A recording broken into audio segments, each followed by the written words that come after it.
Students welcome to my channel set commerce classes. मैं हूं Praveen sir और मैं इस वीडियो में आप लोगों से डिस्कस करने जा रहा हूं treatment of workman compensation reserve on the reconstitution of a firm.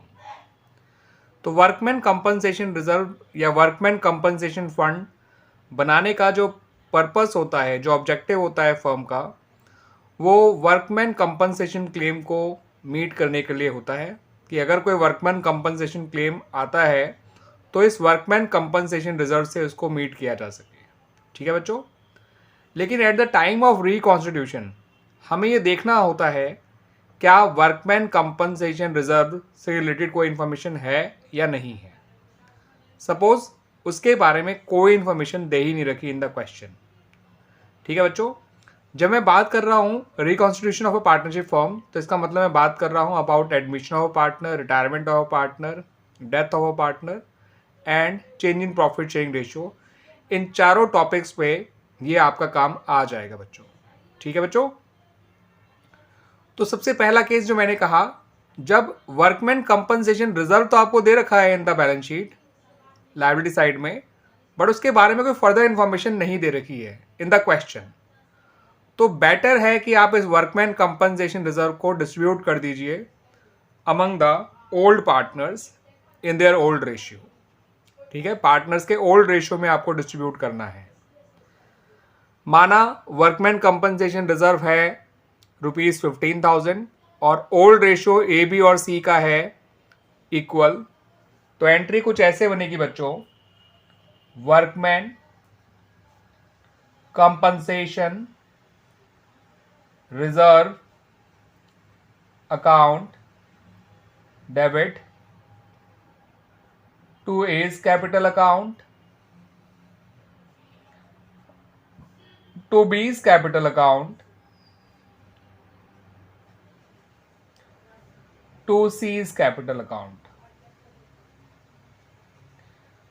Workman compensation reserve को 15,000 से डेबिट करिए, जो मैंने माना कि वो 15,000 है,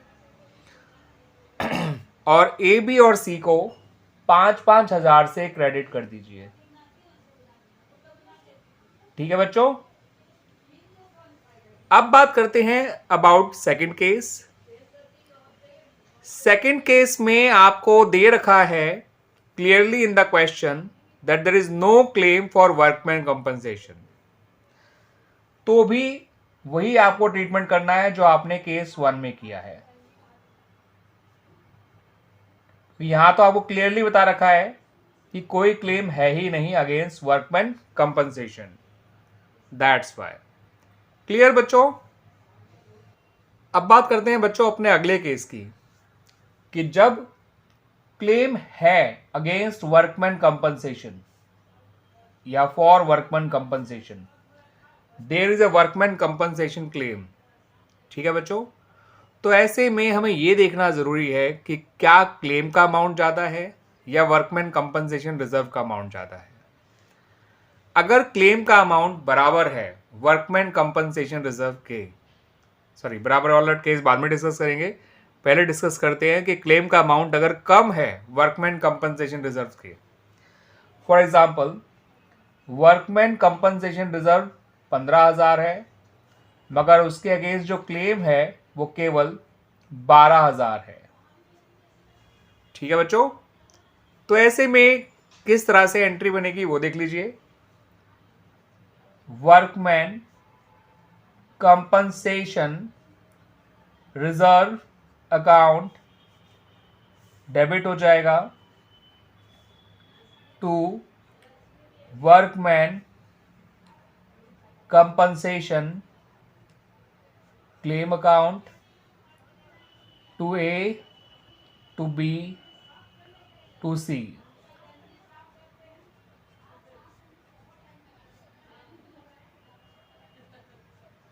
ठीक है बच्चों, अब अमाउंट कैसे आएगा वो समझ लीजिए। यहां लिखिए 15,000, यहां लिखिए 12,000 और बचा हुआ 3,000 ए बी सी में इक्वली बांट दीजिए। क्लियर बच्चों, दिस वॉज केस जब रिजर्व ज्यादा है क्लेम कम है। यहाँ पर मैं आपको बच्चों एक बात और बता दूँ, अगर लैंग्वेज कुछ इस तरह से लिखी होती है, a claim for workman compensation is estimated as ₹12,000, तो ऐसे में यहाँ पे आपको provision for workman compensation claim लिखना होगा, क्योंकि भी क्लेम डिटरमाइंड नहीं है, एग्जैक्टली नहीं पता कितना है, अंदाजा है कि इतना होगा। ठीक है बच्चों, तो ऐसे में वर्ड यूज करिएगा प्रोविजन। क्लियर बच्चों। अब केस 2 जो है यहाँ पर, यानी जब क्लेम है और क्लेम का अमाउंट अगर बराबर है वर्कमैन कंपनसेशन रिजर्व के, तो ऐसे में क्या एंट्री बनेगी बच्चों, देख लीजिए। माना दोनों ही 15-15 हजार है, रिजर्व भी और क्लेम भी, तो ऐसे में आप सिंपली एक एंट्री बना दीजिए, workman compensation reserve account debit to workman compensation claim account 15,000 15,000। यहां पर पार्टनर्स के लिए कुछ नहीं बचा बच्चों, क्योंकि जितना रिजर्व था उतना ही क्लेम था, तो nothing is left for the partners. Clear बच्चों।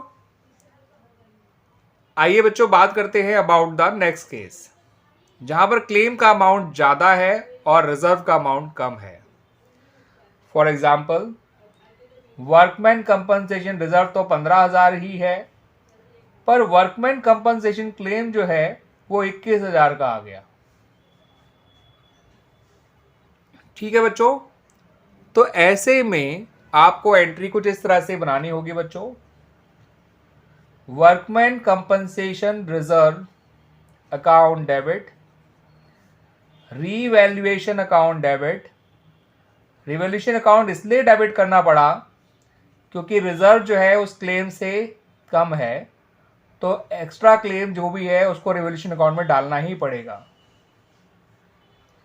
ठीक है बच्चों, यहां लिखिए 15,000, यहां लिखिए 6,000 और यहां लिखिए 21,000। क्लियर बच्चों। तो इस तरह से ये केसेस हैं। यहां मैं और क्लियर कर दूं बच्चों, अगर आपके क्वेश्चन में रिवोल्यूशन से जुड़ा हुआ कोई और पॉइंट नहीं होगा तो इसी को रिवोल्यूशन लॉस मान के अमंग द पार्टनर्स बांट दीजिएगा। इस 6,000 को जब आप बांटेंगे ABC तीनों में, क्योंकि मैंने अपने पुराने पार्टनर्स का नाम ABC रखा है इस क्वेश्चन में, तो ये तीनों डेबिट हो जाएंगे। एज कैपिटल अकाउंट भी डेबिट हो जाएगा, बीज कैपिटल अकाउंट भी डेबिट हो जाएगा। ठीक है बच्चों, क्योंकि ये रिवोल्यूशन लॉस है और लॉस अगर पार्टनर में बांटा जाएगा तो पार्टनर्स डेबिट किए जाते हैं, बिकॉज कैपिटल उनकी डिक्रीज हो रही है, और जब कैपिटल डिक्रीज होती है तो वो डेबिट की जाती है। ठीक है बच्चों, तो इतनी बात क्लियर बच्चों अच्छी तरह से। तो मैंने क्लेम के तीनों केसेस डिस्कस कर लिए, जब क्लेम बराबर है, जब क्लेम ज्यादा है, जब क्लेम कम है। ठीक है बच्चों, और याद रखिएगा जो ये वर्कमैन कंपनसेशन क्लेम है, अगर वो एस्टिमेटेड है, क्वेश्चन में लिखा है, तो वर्कमैन कंपनसेशन क्लेम की जगह provision for workman compensation claim लिखिएगा बच्चों। ठीक है। एक केस ये भी डिस्कस कर लेते हैं कि आपने वर्कमैन कंपनसेशन रिजर्व बना ही नहीं रखा, पहले से कोई रिजर्व नहीं बनाया गया फॉर वर्कमैन कंपनसेशन, एंड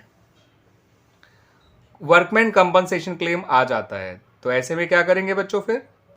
तो बच्चों ऐसे में हमें क्या करना है, सपोज क्लेम आया वर्कमैन कंपनसेशन क्लेम जो आया वो आया ₹6,000 का। अब वर्कमैन कंपनसेशन रिजर्व तो है ही नहीं, तो इस क्लेम को किससे मीट करेंगे? इस क्लेम को मीट करेंगे रिवोल्यूशन से, क्योंकि ये पूरी तरह से नुकसान हो गया और ये सारा नुकसान रिवोल्यूशन अकाउंट में लिखा जाएगा। रिवोल्यूशन अकाउंट डेबिट हो जाएगा और वर्कमैन कंपनसेशन क्लेम या provision for workman compensation claim, depending on कि वो डिटरमाइंड है या एस्टिमेटेड है, यानी एग्जैक्ट है या एस्टिमेटेड है, इस बात पे डिपेंड करेगा। क्लियर बच्चों। अब फिर से मैं वही बात कहूँगा, अगर रिवोल्यूशन का कोई और पॉइंट नहीं है तो ये ओवरऑल रिवोल्यूशन लॉस हो जाएगा, इसे पार्टनर में बांट दीजिएगा, बिल्कुल वैसे ही जैसे मैंने अभी बांटा। क्लियर बच्चों? उम्मीद करता हूँ कि आपको ये वर्कमैन कंपनसेशन रिजर्व से रिलेटेड ये वेरियस केसेस क्लियर हो गए होंगे अच्छी तरह से। और याद रखिएगा, ये जो मैंने आपको समझाया है, ये admission of partner, retirement of partner, death of partner as well as change in profit sharing ratio, चारों टॉपिक्स में आपको इनका सेम ट्रीटमेंट करना है। ठीक है बच्चों? तो ये आप सीख यहाँ लेंगे, लेकिन काम उन चारों चैप्टर्स के लिए आपका आ जाएगा। क्लियर बच्चों?